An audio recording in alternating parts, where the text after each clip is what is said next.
வணக்கம். செய்திகளை வழங்குவதற்காக நான் சிவரஞ்சனி. முதலில் தலைப்புச் செய்திகளை பார்க்கலாம். வியட்நாமில் வெள்ளத்தின் போது இடிந்து விழுந்த இரும்பு பாலம். ஆற்றில் விழுந்த 3 பேர் பத்திரமாக மீட்பு.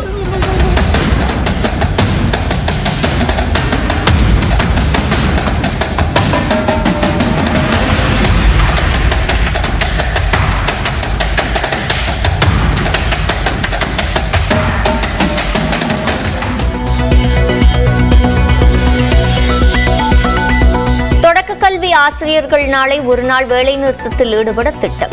பழைய ஓய்வூதிய திட்டம் உள்ளிட்ட கோரிக்கைகளை வலியுறுத்தி போராட்டம்.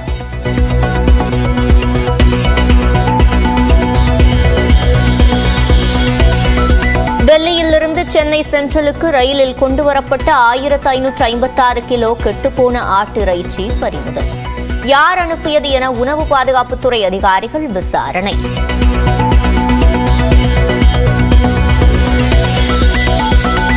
நெல்லை மாவட்டம் ராதாபுரம் அருகே 3 வயது சிறுவன் கொலை. சாக்கில் அடைத்து வாஷிங் மிஷினில் அடைத்து வைத்ததாக பக்கத்து வீட்டு பெண் கைது.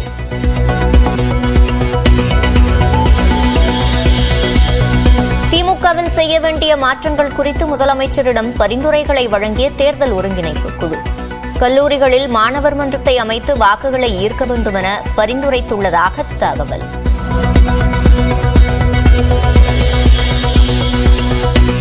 அமெரிக்காவில் 30க்கும் மேற்பட்ட அமெரிக்க தமிழ் சங்கங்களின் பிரதிநிதிகளை சந்தித்தார் முதலமைச்சர் மு க ஸ்டாலின். எக்ஸ் தளத்தில் வீடியோவுடன் பதிவு.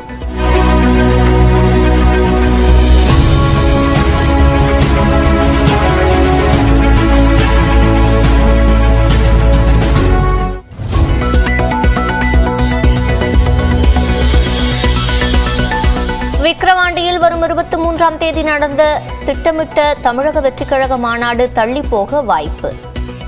மாநாட்டிற்கான ஏற்பாடுகள் செய்ய அவகாசம் இல்லாததால் முடிவு என தகவல்.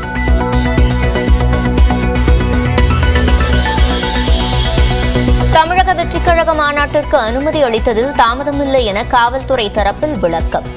21 கேள்விகளுக்கு தவேக தரப்பில் 5 நாட்கள் அவகாசம் எடுத்து விளக்கமளித்ததாகவும் தகவல்.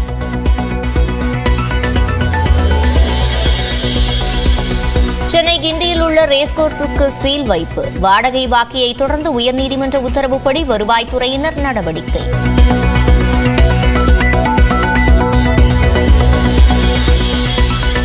கிண்டி ரேஸ்கோர்ஸுக்கான குத்தகையை ரத்து செய்தது தமிழக அரசு. எதிர்ப்பு தெரிவித்து ரேஸ்கோர்ஸ் நிர்வாகம் முறையிட்ட நிலையில் பிற்பகலில் விசாரிக்கிறது உயர்நீதிமன்றம்.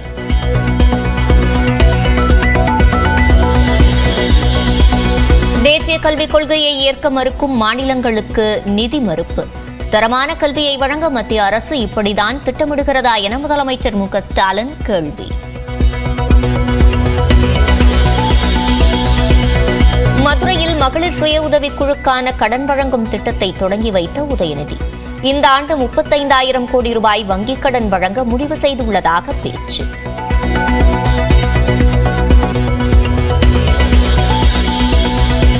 குட்கா முறைகேடு வழக்கில் முன்னாள் அமைச்சர்கள் விஜயபாஸ்கர், பி வி ரமணா நீதிமன்றத்தில் ஆஜர். முன்னாள் டிஜிபி டி கே ராஜேந்திரனும் சிறப்பு நீதிமன்றத்தில் ஆஜரான நிலையில் 23ஆம் தேதிக்கு விசாரணை ஒத்திவைப்பு. அதிமுக அமைப்பு செயலாளர் செஞ்சி ராமச்சந்திரன் விஜயின் கட்சியில் இணைவதாக வெளியான தகவல் வதந்தி. அதிமுக பொதுச் செயலாளர் எடப்பாடி பழனிசாமி விளக்கம். சொன்னாங்களா என்ன மாதிரி பொருளை கிளம்பிடுறாங்க. அனைத்து இந்திய அண்ணா திராவிட முன்னேற்ற கடல் இதில் அவர் மாதிரி கிட்டத்தட்ட ஆயிரக்கணக்கான பேர் இந்த கட்சியில் அங்கம் வைக்கிறாங்க.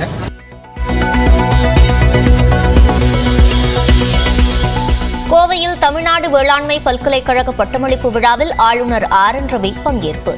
இணைவேந்தரும் வேளாண் துறை அமைச்சருமான MRK பன்னீர்செல்வம் புறக்கணிப்பு. மாற்றுத்திறனாளிகளை அவதூறாக பேசிய மகாவிஷ்ணுவின் சொற்பொழிவுக்கு எவ்வளவு கட்டணம் வாங்குகிறார் என விசாரணை.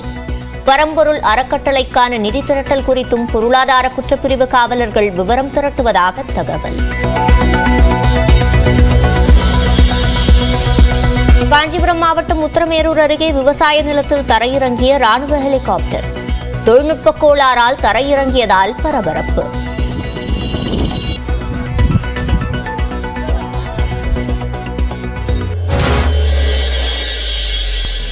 மனைவி ஆர்த்தியை பிரிகிறார் நடிகர் ஜெயம் ரவி. நெஞ்சம் கசந்த கடினமான முடிவு என ஜெயம் ரவி உருக்கம்.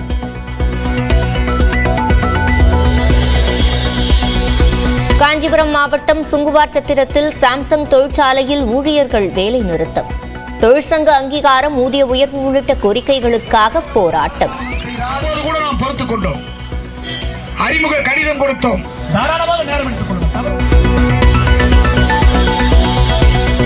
இந்தியாவில் யாருக்கும் குரங்கம்மை தொற்று இல்லை என மத்திய சுகாதாரத்துறை விளக்கம்.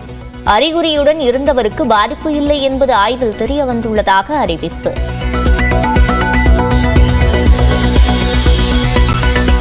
மேற்கு வங்கத்தில் மருத்துவர் கொலையை கண்டித்து போராட்டத்தில் ஈடுபட்டுள்ள மருத்துவர்கள் நாளை மாலை 5 மணிக்குள் பணிக்குள் திரும்ப வேண்டும். மருத்துவர்களுக்கு உரிய பாதுகாப்பு வழங்க மாவட்ட ஆட்சியர்கள் மற்றும் எஸ்பிக்களுக்கு உச்சநீதிமன்றம் உத்தரவு.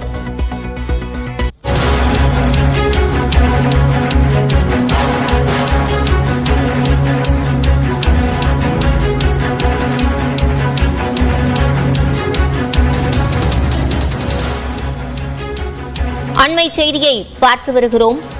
3 வயது சிறுவனை கொன்று வாஷிங் மிஷினில் ஒரு பெண் வைத்திருந்தார் என்ற தகவல் தற்போது வெளியாகி இருக்கிறது.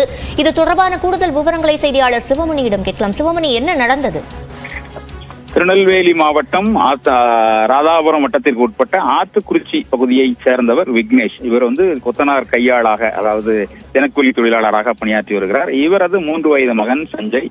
இவர் இன்று காலை அந்த பகுதியில விளையாடி கொண்டிருந்திருக்கிறார்.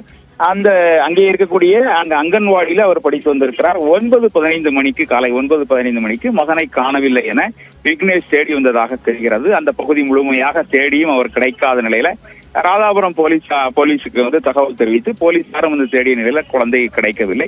தொடர்ந்து அந்த பகுதியிலேயே இருக்கக்கூடிய தங்கம், எதிர் வீட்டில் இருக்கக்கூடிய தங்கம், 40 வயது தங்கம் என்ற பெண்மணிக்கும் அந்த அவர்கள் இரு குடும்பத்திற்கும் இடையே முன்விரோதம் இருந்ததாக தெரிகிறது. தங்கம் வீட்டிற்குள் சென்று போலீசார் தொடர்ந்து பல்வேறு இடங்களில் தேடி இருக்கிறார்கள். அப்போதும் கிடைக்கவில்லை. மீண்டுமாக தங்கம் வீட்டில் தொடர்ந்து அவரை விசாரித்த போதும் தொடர்ந்து அவர் வீட்டில் ஆய்வு செய்த நிலையில அவர் வீட்டில் இருக்கக்கூடிய வாஷிங் மிஷின் சலவை இயந்திரத்திற்குள் குழந்தையை கொலை செய்து சாக்கு மூட்டையில் கட்டி சலவை இயந்திரத்திற்குள் வைத்திருக்கிறார். அந்த தகவல் கிடைத்து அந்த குழந்தையை அங்க உடலை கைப்பற்றி ராதாபுரம் மருத்துவமனை கொண்டு வந்திருக்கிறார்கள். தங்கத்தை கைது செய்து காவல்துறை விசாரணை நடத்தி வருகிறது. முன்விரோதம் எந்த அளவிற்கு இருந்தது, எதன் காரணமாக அவர்கள் குழந்தையை கொலை செய்யக்கூடிய அளவிற்கு பெண் ஏன் துணிந்தாள் என்பது குறித்து காவல்துறை விரிவான விசாரணையை மேற்கொண்டு வருகிறார்கள். இந்த சம்பவம் அந்த பகுதியில பெரும் சோகத்தை ஏற்படுத்தி இருக்கிறது. விவரங்களை வழங்கியமைக்கு நன்றி சிவமணி. சென்னை சென்ட்ரல் ரயில் நிலையத்திற்கு ரயிலில் கொண்டுவரப்பட்ட 1556 கிலோ கெட்டுப்போன ஆட்டு இறைச்சியை பறிமுதல் செய்து உணவு பாதுகாப்பு அதிகாரிகள் விசாரணை நடத்தி வருகிறார்கள். சென்ட்ரல் ரயில் நிலையத்தின் பார்சல் அலுவலகத்தில் உணவு பாதுகாப்பு அதிகாரிகள் சோதனை மேற்கொண்டனர். அப்போது ஆட்டுக்கறி, கோழிக்கறி, பன்னீர் மற்றும் காளான் உள்ளிட்டவை அழுகிய நிலையில் பெட்டிகளில் அடைத்து வைக்கப்பட்டிருந்ததைக் கண்டு அதிர்ச்சி அடைந்தனர். டெல்லியிலிருந்து சென்னை சென்ட்ரலுக்கு தமிழ்நாடு விரைவு ரயிலில் வந்து சேர்ந்த கறி கடந்த 1ஆம் தேதியே சென்னைக்கு வந்திருக்க வேண்டும். அதோடு கறி எப்போது வெட்டப்பட்டது, எந்தெந்த உணவு விடுதிகளுக்கு செல்கிறது என்ற விவரங்களும் இல்லை. அதனால் அனுப்பியவர் மற்றும் பெற்றுக்கொள்ள இருந்தவரை கண்டறிவதில் சிக்கல் ஏற்பட்டுள்ளது. அண்மையில் ராஜஸ்தானிலிருந்து சென்னை சென்ட்ரலுக்கு ரயிலில் அனுப்பப்பட்ட கெட்டுப்போன ஆட்டு இறைச்சி பிடிபட்டிருந்தது குறிப்பிடத்தக்கது.